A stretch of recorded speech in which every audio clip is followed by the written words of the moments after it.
It's no longer an escalation. This is full-blown war that's playing out as a result of US and Israel hammering parts of Iran this morning. And since then, Iran has gone all out, targeting US bases across the Gulf, firing non-stop missiles at Israel as well.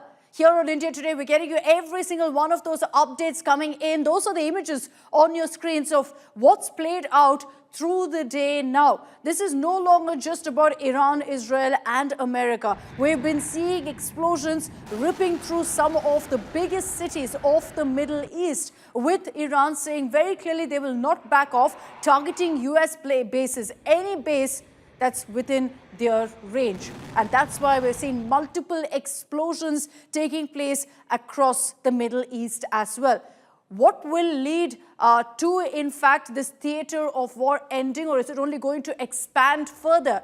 Is there any possibility of mediation, or will this only end when there is a regime change in Iran, as US and Israel want? Let's get you more breaking news that's coming in. Hezbollah now has issued a statement saying they too will attack US bases. Not really surprising, considering Hezbollah, right after the attack on Iran, started firing missiles at Israel.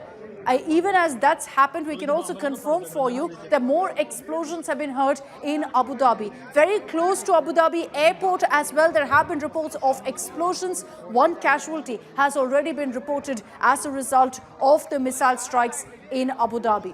In Doha of Qatar, sirens have been blaring for the last many hours. People have been told to go into shelters, to remain safe, to not be near the windows of their homes. And that's because there have been explosions constantly being heard in Doha as well. Hamas has issued a statement condemning US and Israel aggression in Iran. And the reason we highlight what Hamas, Houthis or Hezbollah is saying is because it gives you a sense of all the players involved and how this continues to escalate further and further, with more missile strikes, with more attacks taking place across the Gulf countries.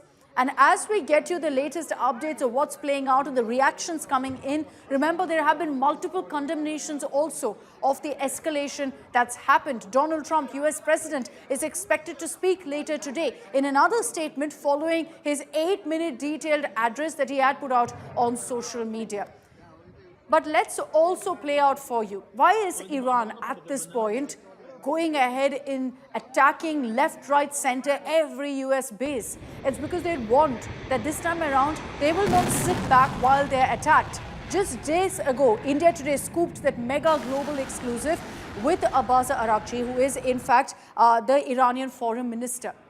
He made it very clear that while Iran is for peace, if there was any provocation by US or Israel, Iran would hit back hard. And that's exactly what we're seeing right now. Let's get and let's take a look at an excerpt of that exclusive conversation with Geeta Mohan. What do you think is the motivation that brings Trump to a position where he's so anti-Iran? Where does this come from? Does it stem from Israel, the ally? Well, it's a long story, I have to say. Everything began from the Islamic Revolution in Iran. I think Americans failed to understand why it happened. So they started, hostility against that. So in the past 47 years, we have been the subject or the victim of their hostility against us. And they have tried everything. They tried coups several times. They helped Saddam Hussein to impose an 8-year war against us. Last year, another war, all kinds of sanctions, maximum pressures policy, and they failed. All of them, they failed. Why? Because they have no, real information about Iran and Iranian people.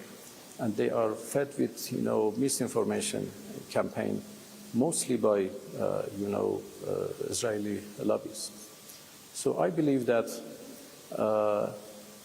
the only solution to talk is to talk with the Iranian people with the language of respect. And if they try that language, they will see the result, that we would also talk with them with the same language. But if they want to use pressure, language of force, then the result is as we see. So let's hope that we can change the approaches and come to a better way of dealing with each other.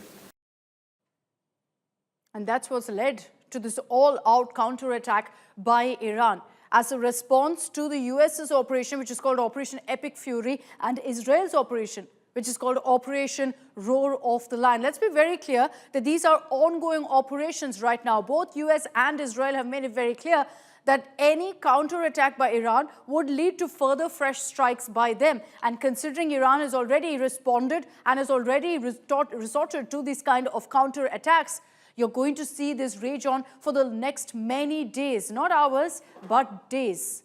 EU has stepped in saying we're willing to mediate, but is there really a possibility of mediation when there are so many countries, so many sides involved? On your screens right now are images from Iran of a school. Iran says the strikes by US and Israel led to a school being targeted in which 36 students have died. Now, remember, Israel and US in their statements repeatedly said that our war and our operation is not against the people of Iran, but that is against the Iranian regime. And so they said they've only targeted the official bases, commanders of the Iranian army, their establishments. But images on your screens of a school that's faced the brunt and borne the brunt of this particular strike. Iran says 36 students have died as a result of the strike. I will highlight, however, that the information that's trickling in from both sides, whether it's Iran or Israel, should be taken with a pinch of salt, because in a war, narratives matter. Narrative building and ensuring that you send out a message about brutalities by the other country. So while this is what Iran maintains, we will attempt to also independently verify whether a school truly was hit and whether 36 students have died. As far as Israel is concerned, they've maintained that they've only hit military establishments. They've targeted commanders, including the supreme leader of Iran, Khamenei's residence.